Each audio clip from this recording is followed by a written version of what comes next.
루디아라는 한 여자라는 제목으로 하나님의 말씀 전하도록 하겠습니다. 오늘날 그리스 북쪽의 필리피시라는 곳에 가면 빌립보 유적지가 있습니다. 그 빌립보 유적지의 남쪽으로 조금 떨어진 곳에는 작은 냇가가 있습니다.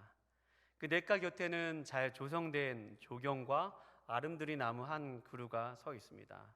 그리고 그곳을 지나면 돔 모양의 그리스 정교회 교회 건물이 하나 있습니다.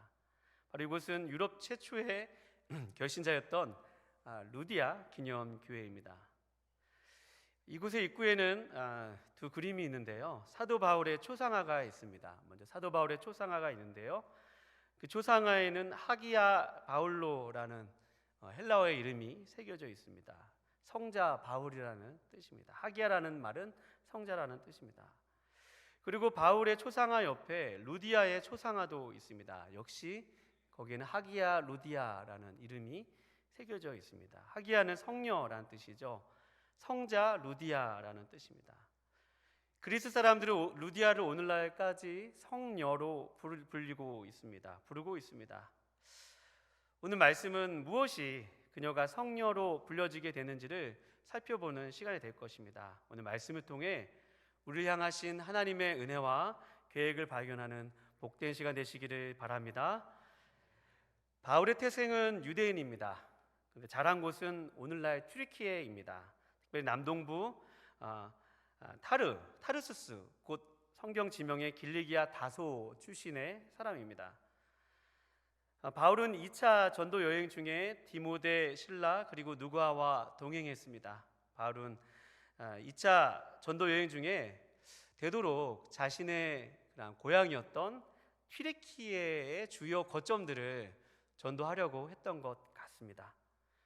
그래서 오늘 말씀 6절에 보면 바울은 아시아라는 곳에 가서 말씀을 전하고자 했습니다. 아시아는 우리가 생각하는 대로 한국, 일본, 동남아시아, 중국 이런 곳이 포함된 아시아라는 지명이 아니라 당시 튀르키예 땅을, 터키 땅을 다스리던 로마의 행정 주도였습니다. 그러니까 아시아라고 하는 속주의 지방을 가리키는 말이었습니다.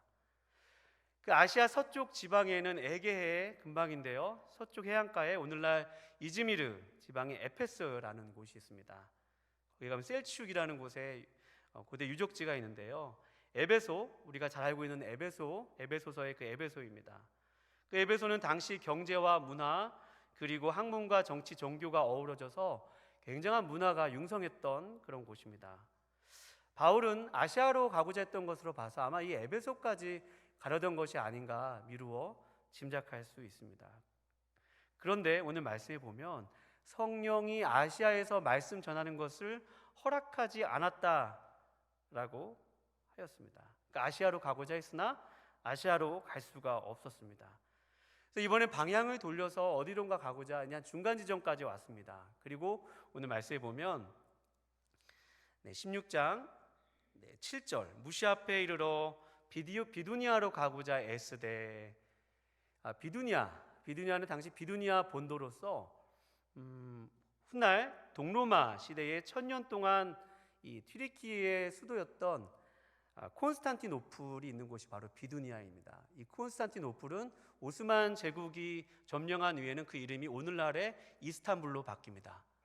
그러니까 튀르키예 인구의 거의 4분의 1 이상이 살고 있는 거대한 국제도시 이스탄불이 바로 비두니아 땅에 있었던 곳입니다. 그러니 바울이 비두니아로 가고자 했을 때 에베소로 못 갔으니까 내가 비두니아로 가자, 저 큰 도시로 가자, 그런 마음이 있지 않았을까, 그런 생각을 하게 되었습니다. 그런데 오늘 말씀에 보면 비두니아로 가는 것도 예수의 영이, 비두니아로 가고자 애를 썼는데 예수의 영이 허락하지 않았다라고 하였습니다. 서쪽에서 동북쪽으로, 동쪽에 있는 북쪽인 이 보스포러스 해협 지금에 있는 곳에 가고자 했으나 예수의 영이 허락하지 않았다라고 했습니다. 만약 바울이 오늘날 이스탄불에 복음을 먼저 전했다면 이스탄불과 연결된 이란이나 이라크까지 복음이 먼저 전해졌는지 모르겠습니다. 그런데 예수의 영은 그리로 가는 것을 허락하지 않았습니다. 그래서 바울은 무시아를 지나서 드로아 항구로 내려갔습니다. 바울은 거기서 밤에 환상을 봅니다. 환상의 내용은 마게도냐 사람이 건너와서 우리를 도우라 라는 그러한 말을 하였습니다. 와서 우리를 도우라. 근데 마게도냐 사람이었어요. 제가 예전에 대학생 시절에 한국 대학생 선교회라는 선교단체에서 훈련도 받고 또 헌신도 하였습니다. 2000년 1월로 기억합니다. 그때 일본의 오키나와로 단기 선교를 갔습니다. 제 기억에 정말 제 인생의 은혜와 역사가 컸던, 물론 저는 목격만 하였지만 정말 은혜가, 성령의 역사가 가득했던 그런 단기 선교로 기억합니다. 그때 오키나와에 있었던 현지 일본인 목사님들과 또 우리 오키나와 지역으로 갔던 한 200~300명의 여러 대학에서 모인 학생들이 함께 모여서 첫날 집회를 하였습니다. 그때 일본인 목사님들이 갑자기 앞으로 나오시더니 저희에게 절을 하시는 거였습니다. 어린 마음에 되게 충격적이었죠. 어르신들이 대학생들한테 큰 절을 하시는 거였습니다. 왜 그런가, 이제 설교하시던 그 일본 목사님이 2차 대전 시에 일본이 우리나라에 저질렀던 그 만행을 예수님을 믿고 보니까 참 우리나라가 잘못됐던 것 같다고 하면서 사죄하는 그런, 저희에게 사죄를 하였습니다. 그래서 그런지 그때 은혜가 참 많았습니다. 오늘날 그리스와 튀르키예의 관계도 마치 오늘날 우리의 축구 볼 때 한일전과 같은 그런 정서를 지닌 지정학적인 이유가 있습니다. 서로 붙어 있어서 역사 속에서 서로 영토를, 어떨 때는 그리스가 세력이 커서 아래로 내려오기도 하고 어떨 때는 튀르키예가 세력이 커서 그리스로 올라가기도 하고, 서로 지금도 앙숙과 같은 그 절변의 정서가 깔려 있습니다. 그러니 바울이 마게도냐 사람이 와서 우리를 도우라고 했을 때 그 마음속에 혹시 우리가 일본을 생각했을 때 그런 마음이 있지 않았을까, 그런 생각을 하게 되었습니다. 선뜻 발걸음이 처음에 내디딜 수 없는 그런 감정을 있지 않았을까, 그런 생각을 해보게 되었습니다. 바울이 환상 중에 마게도냐 사람은 자신에게 와서 도우라고 청하였죠. 와서 우리를 도우라고 하였습니다. 여기서 청하다라는 말은 파라클레오라는 말로 초대하다, 요청하다라는 뜻입니다. 굉장한 말로, 간곡한 말로 와서 우리를 도우라는 말씀이시죠. 마게도냐 사람이 와서 자신들을 도와달라고 했을 때 사도 바울이 환상 중에 정신이 번쩍 들지 않았을까 생각이 듭니다. 인종과 장벽을 뛰어넘어 주님이 저들에게도 복음을 증거하기 원하신다는 그 하나님의 뜻이 그 환상 중에 바울의 마음 가운데 일어났을지 모릅니다. 바울의 마음, 자신이 예수 믿는 사람들을 그렇게 박해하였던 자신을 구원하여 주신 하나님이 저들에게도 구원의 계획이 있으실 것이다 라는 마음이 그 환상 중에 일어났을 것입니다. 그래서 훗날 사도 바울은 로마서 1장 18절 말씀에 이런 고백을 합니다. 내가 복음을 부끄러워하지 아니하노니 이 복음은 모든 믿는 자에게 구원을 주시는 하나님의 능력이 됨이라. 먼저는 유대인에게요 그리고 헬라인에게로다. 아멘. 여기서 바로 헬라인들이 마게도냐 사람들입니다. 그리스 사람들입니다. 복음은 모든 장벽을 허물고 모든 사람을 하나님과 화목하게 하고 또 인종 간의 모든 계층을 뛰어넘어서 하나님과 화목하고 또 우리 사람들 간에 화목해 하는 능력이 바로 복음에 있습니다. 여러분 믿으십니까? 여러분, 우리 교회에서 올해 일본으로 여름에 단기 선교를 떠납니다. 거기는 왜 가? 그런 일본은 왜 가? 한일전 축구만 봐도 일본 항상 얄미워. 그런 정서를 지닌 땅이지만 그곳에서 하나님의 복음의 역사가 일어나게 해달라고 많이 축복해 주시고 응원하는 우리 모두가 되기를 축원합니다. 아멘이십니까? 네. 뿐만 아닙니다. 우리의 직장에서 또 삶의 현장에서 저런 사람은 예수님을 믿지 못할 거야 라는 사람이 있을지 몰라요.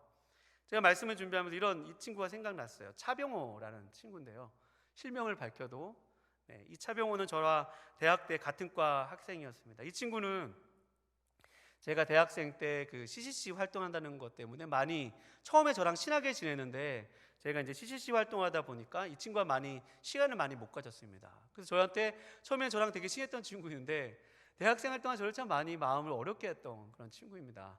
예수님을 믿는 것에 대해서 굉장히 조롱과 냉소적인 태도를 지니고 또 많이 힘들게 했던 그런 친구입니다. 그런데 어느 날 대학을 졸업하고 여러 해가 지난 후 지하철 2호선에서 우연히 이 차병호를 만났어요.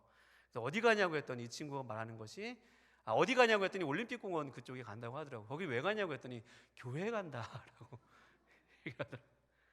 뭐 말씀에 은혜가 있느니 제가 그 길을 의심하지 않을 수 없었습니다. 어떻게 차병호 얘가 어떻게 교회를 다니는가 생각이 들었습니다. 나에게 그렇게 예수 믿는다고 박해를 하고 조롱했던 바로 그 친구가 병호야, 너 혹시 이 영상 보고 있냐? 난 내가 목사님이 되었으면 좋겠다. 오늘 우리 목사님 말씀 들어보니까 너가 정말 목회자가 되었으면 좋겠다. 그런 것이죠. 아마 여러분 삶의 현장 속에서 이런 비슷한 사례가 있을 것이에요. 저 사람은 지옥 떼감이나 되어야 돼. 저 사람은 정말 예수님을 믿을 수 없어. 그런 사람이 있을지 모릅니다. 마치 우리에게 일본 사람들과 같고 또 당시 그리스 사람들과 튀르키예 사람들 서로 간의 그런 관계처럼 정말 저 사람에게는 복음이 미치지 못할 거야. 그런 사람이 있을지 모릅니다. 그런데 여러분, 하나님께서 여러분과 저에게 우리에게 그런 사람을 붙여주신 것은 뭐 표현 안 했으나 우리가 환상을 본 것은 아니나 그 여태 붙여주신 것만으로도 와서도 우리 함께 고백해 볼게요. 와서 도우라. 와서 도우라. 와서 도우라고. 나에게 와서 좀 나를 도와달라고. 하나님께서 우리에게 그런 사람을 붙여줬는지 모릅니다. 귀한 여러분, 우리의 삶의 현장 속에서 누군가 나에게 힘들게 하는 사람이 있다면 혹시 그 사람이 나에게 와서 도우라라고 이야기하는 사람이 아닌지 한번 주님의 음성에 깊이 귀 기울일 수 있는 한 주가 되시기를 주님의 이름으로 축원합니다. 바울은 그 일행들과 함께 와서 도우라는 그 말씀을 듣고 하나님께서 마게도냐에 복음을 전하라는 그런 하나님의 뜻을 발견하고 이제 그곳으로 갑니다. 드로아라는 곳에서, 이 드로아는 오늘날 여러분 잘 알듯이 트로이 목마로 유명한 그 신화에 나왔던 트로이라는 곳입니다. 그러니까 싸움이 있었던 곳이죠. 튀르키예와 그리스. 드로아라는 곳에서 배를 타고 가다가 사모드라게를 지납니다. 사모드라게는 오늘날 휴양지. 저는 가보진 않은데 자료를 찾아보니까 사모드라게는 휴양지라고 하더라고요. 그런데 바울이 그 휴양지를 지나가면서도 우리 같으면 휴양지에 갔으면 뭐 하루라도 더 머물다가 갈 텐데 전혀 머무지 않고 곧장 갑니다. 그래서 이튿날 도착한 항구가 오늘날 지명은 까발라라는 곳입니다. 네아폴리라는 곳을 찾아봐도 없습니다. 까발라라는 그리스의 까발라라는 곳이 바로 네아폴리스, 즉 네아폴리입니다. 바울이 드디어 하나님의 그 뜻을 깨닫고 도착한 곳 까발라, 네아폴리, 그리스의 첫 항구에 도착하게 됩니다. 바울이 도착한 곳은 아시아의 에베소도 아니었고 비두니아의 콘스탄티노플, 오늘날의 이스탄불도 아니었고 전혀 예측할 수 없었던 그리스 북부 마케도냐에 이르렀습니다. 저는 그곳에서 이동하면서 오늘이야 자동차도 있고 내비게이션도 있는데 바울은 어떻게 선교 여행을 할 수 있었을까라는 생각을 잠시 하게 되었습니다. 그때 현지 가이드분이 설명하여 주셨습니다. 우리가 지금 걷고 있는 이 자동차 가는 길은 이미 로마에서 도로로 닦여져 있었던 길입니다 라는 설명을 하였습니다. 이미 에그나티아 도로라는 그 명칭인데요, 이미 모든 길은 로마로 통할 수 있도록 그곳에 도로가 잘 정비되어 있었습니다. 그러니 바울은 로마에서 닦아놓은 에그나티아 도로를 따라 이 까발라 항구, 오늘날 까발라 항구에서 빌립보까지 한 16km 되는데요, 이곳에 한 도보로, 제가 그 구글 지도에 한번 검색을 해봤습니다. 두 지점을 연결해서 도보로 얼마 나오는지 확인해 봤더니 한 4시간 정도 나오더라고요. 차로는 한 15분 20분 거리인데 4시간 정도의 그 거리에서 걸어서 마게도냐의 첫 성인 오늘 빌립보 도시로 들어갑니다. 오늘 말씀에 보면 빌립보라는 곳에 들어갔죠. 12절, 거기서 빌립보에 이르니 이는 마게도냐 지방의 첫 성이요 또 로마의 식민지라라고 고백합니다. 필리핀은 당시 로마의 식민지였습니다. 알렉산더 대왕의 부친 필리포스 2세의 이름을 따서 빌립보라 지었습니다. 로마가 빌립보 전투에서 이기고 나서 그 전투에서 승리한 태역 군인들이 이 빌립보에 대거 이주하였습니다. 이 빌립보는 그러니까 그리스 땅이었지만 이 도시의 모든 행정 구역과 도시의 모든 모습은 로마를 거의 이렇게 갖다 놓은 그런 모습입니다. 거기에는 뭐 상점들의 흔적도 있었고요, 경기장의 흔적, 공연장의 흔적, 여러 가지 도시가 잘 발달된 흔적이 그 빌립보 유적지에 있었습니다. 바울은 그곳에서 기도를 하고 싶었습니다. 근데 거기에 아무래도 많은 로마인들이 살아서인지 회당을 찾을 수가 없었습니다. 오늘 말씀에 보면 기도하는 곳을 찾고자 했을 때 기도하는 곳을 찾을 수가 없었다라고 이야기합니다. 기도하는 곳을 찾을 수 없었던 이유는 그 회당의 그 구성원이 유대인 남자 10명이 될 경우에는 회당을 구성하곤 했습니다. 그런데 회당을 찾을 수 없었던 것으로 봐서 아마 유대인 회당에 유대인 남자들이 많이 없었던 것으로 우리가 미루어 짐작할 수 있습니다.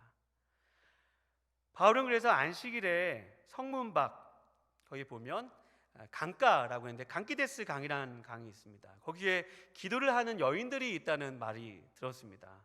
그래서 바울과 그 일행들은 강가에 갔습니다. 그리고 기도하는 모임을 하고 있는 여인들에게 말을 걸었어요. 여러분 생각해 보세요. 거기 여인들이 있는데 바울이 가서 여인들에게 말을 건 것입니다. 지금 생각해 보면 바울이 참 담대했던 것 같습니다. 보통 여인들이 무엇을 하고 있을 때 남자가 여러분 말을 건다는 것은 담대한 행동이에요. 그렇죠? 가정의 달을 맞아요 말씀드리는 거지만 저도 집에서 저희 아내에게 절대 충성하고 있거든요. 숨 쉬지 말라면 숨도 같이 참아야 되고. 여자들이 뭐 하는데 어떻게 남자가 가가지고 말을 걸 수 있겠습니까? 지금까지 나를 위해 살아준 것만 해도 감사하고, 그렇죠? 이혼 안 당한 것도 다행이죠.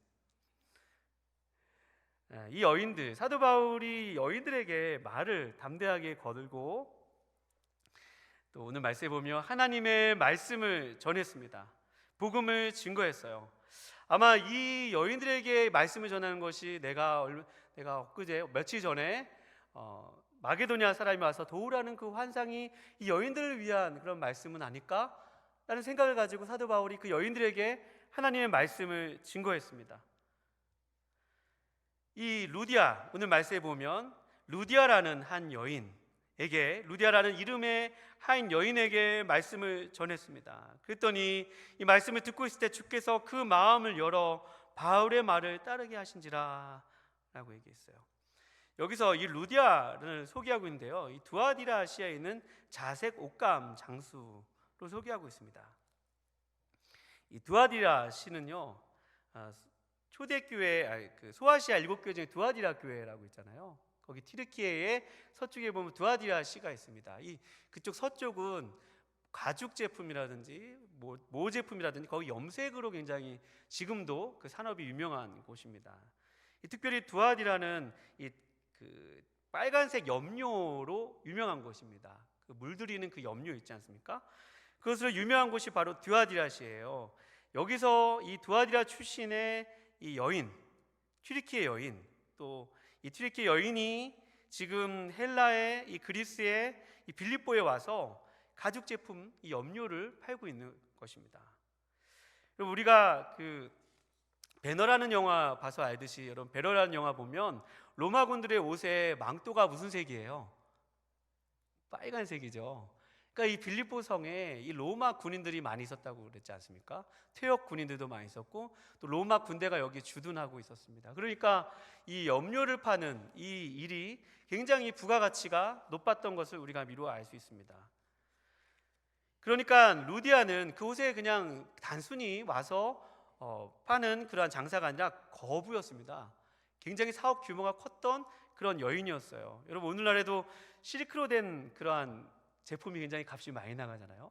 그러니까 이 당시에도 굉장히 값이 많이 나가는 것을 파는 여인이 바로 이 루디아였습니다. 이 루디아에게 말씀을 전했는데 이 루디아에게 하나님께서 그 마음을 열어주셔서 하나님을 따르게 하여 주시고 복음을 믿게 하여 주셨어요. 그런데 당시 사회의 통념상 루디아보다는 거기 있었던 유대인 다른 여자들이 복음을 더 쉽게 받아들일 수 있는 그런 가능성이 높았습니다. 왜냐하면 하나님을 더 잘 알았던 것입니다. 거거든요. 루디아는 오늘 말씀에서 하나님을 섬기는 그러한 사람이라고 표현되는데요. 이거는 고유명사입니다. 하나님을 섬기는 루디아라는 말은 그가 이방인이었다는 그런 말이에요. 그러니까 당시 하나님의 교회에 들어올 수 없었던 그 루디아에게 하나님의 복음이 증거되고 나니까 그가 그 마음, 하나님께서 그 마음을 열어서 복음을 듣게 하여 주시고 예수님을 믿게 하여 주시고 그 예수님을 따르게 하였다는 그 역사가 있었던 것입니다. 그리고 여러분, 우리가 오늘날 생각해 보면 전혀 복음을 받아들이지 못할 것 같은 사람들이 복음을 믿고 정말 더 연약한 사람들이 복음을 잘 믿을 수 있습니다. 바울은 애초에 여기 올 계획이 없었죠. 튀르키예 서쪽이나 동북쪽으로 가려고 했습니다. 그런데 하나님께서 여기 이곳 가운데 오라고 하셔서 순종하여 왔을 때 오늘 이 여인을 만나서 복음을 전했고 이 여인이 복음을 듣고 예수님을 믿게 되었습니다. 우리가 한번 그림을 한번 같이 보도록 할 텐데요. 우리 방송실이 준비된 그림을, 저 그림이 바로 루디아의 초상화입니다. 다음 그림, 잘 안 보이실 텐데요. 저기 하기야 루디아, 성자 루디아라는 이름이 새겨져 있습니다. 그리고 다음 그림이요. 그 루디아 그 기념교회 안의 모습이고요. 그리고 다음 그림이요. 그리고 다음 그림. 이 그림. 저 그림이 중요합니다.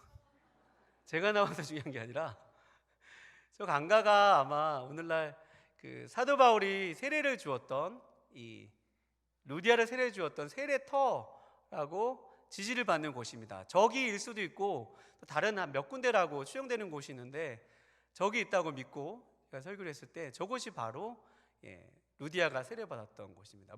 말씀을 대충 읽으면 루디아가 빨래하다가 주님을 만났다 이렇게 생각하시는 분도 있는데 빨래하다가 주님을 만난 것이 아니라 저곳에서 기도하다가 사도 바울의 복음을 듣고 예수님을 믿게 된 것이죠. 여러분, 하나님께서 루디아의 마음을 열어서 예수 그리스도를 믿게 하여 주셨어요. 그런데 제가 이 말씀을 드리면서 또 현지에 가서 보면서 들었던 생각은 왜 사람들이 이 루디아를 하기야 루디아라고 불렀을까? 이 루디아 사람 이 그림을 보시면 머리 색깔이 노란색입니다. 기억나신지 모르겠으나 그림을 보면 머리 색깔이 노란색입니다. 근데 그리스 여인들은 머리가 노란색이 별로 없더라고요.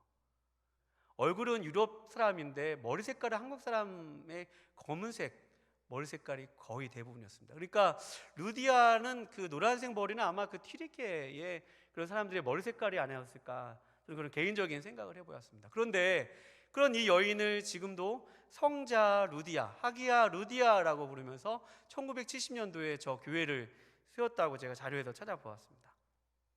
왜 루디아를 그렇게 지금 오늘도 그녀를 성자, 성녀라고 부르고 있었을까? 루디아는 물론 예수님을 믿을 때 당시 사회에서는 여인, 유대인들이 기도할 때 하나님 내가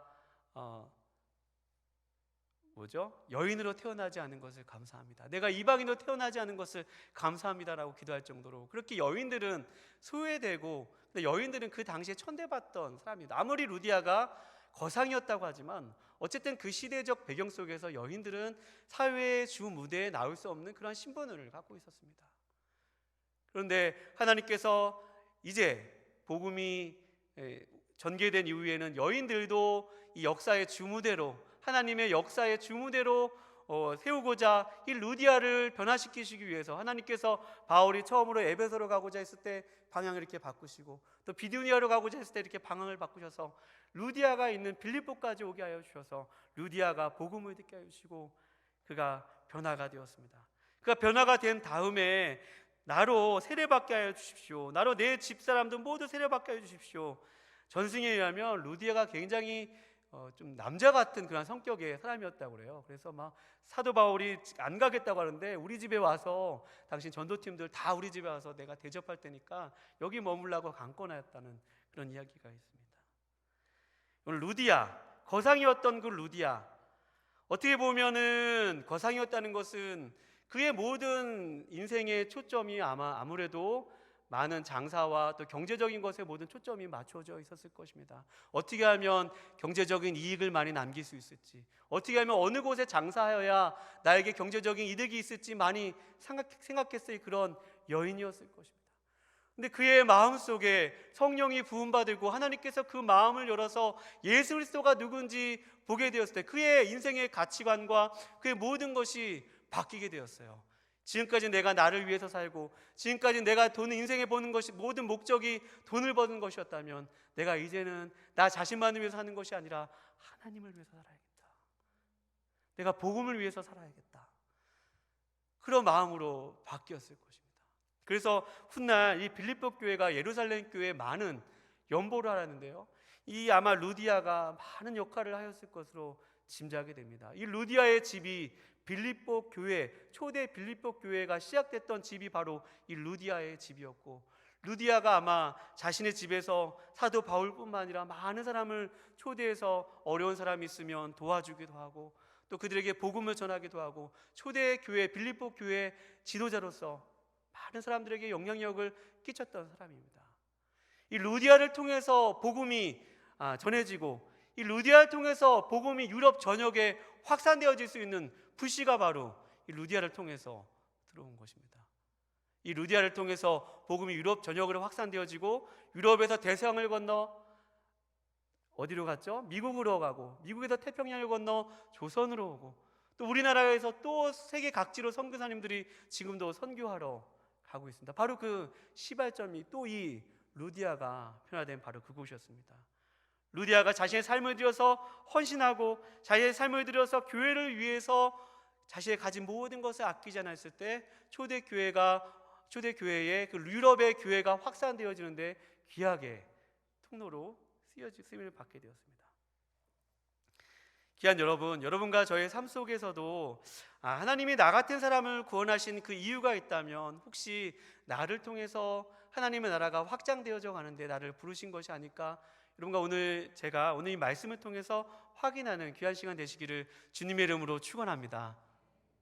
하나님께서 혹시 여러분과 저에게 예수를 믿게 하여 주셨다면, 하나님, 나의 삶을 통해서 내가 가진 것 비록 많지는 않지만 하나님, 나의 삶의 시간과 또 물질을 하나님을 믿지 않는 영혼들을 위해서, 주의 몸된 교회를 위해서, 저기 멀리에 있는 그 어떤 선교지를 위해서, 또 어려운 분들을 위해서 하나님, 나의 시간과 물질이 정말 루디아처럼 드려졌으면 좋겠습니다.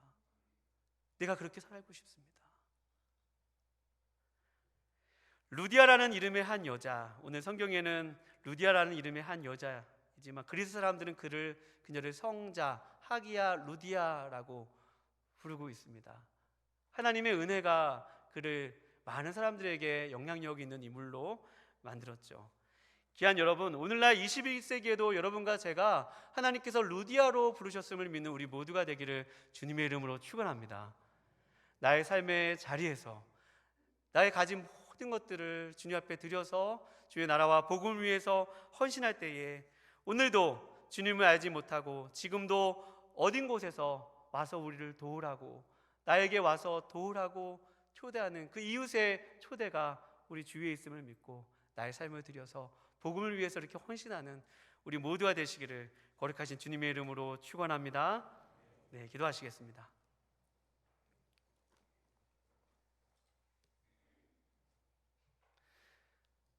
하나님 아버지, 루디아라는 이름, 하나님 그 이름을 기억하시고 그녀를 구원하시기 위해서 사도 바울이 그곳까지 갈 수 있도록 역사하신 하나님, 우리 인생 가운데서도 내가 예수님을 믿게 된 것, 정말로 하나님의 특별하신 은혜와 또 섭리 속에서 믿게 된 것임을 주님 고백합니다. 아버지, 오늘 루디아의 이야기를 또 들으며 주님, 우리의 인생 가운데 하나님의 구원의 역사, 정말 예수님의 은혜의 역사가 우리의 삶을 통해서 일어날 수 있도록 주여 인도하여 주시옵소서. 하나님, 루디아가 만났던 예수님, 나의 삶 속에 그 예수님과의 첫사랑이 날마다 회복되게 하여 주시고, 나의 삶이 그렇게 예수 그리스도의 첫사랑으로 말미암아 누군가에게 복음이 흘러가는데 나의 삶이 드려질 수 있도록 주님, 나의 삶을 사용하여 주시옵소서. 하나님, 나의 삶을 통해서 누군가에게 나에게 와서 도우라고 하는 그 사람의 초대에 주님, 내가 한 걸음 나아갈 수 있도록 주여 우리의 삶을 인도하여 주시옵소서. 주님께 간구를 드리오며 귀하신 예수님의 이름으로 기도하옵나이다. 아멘.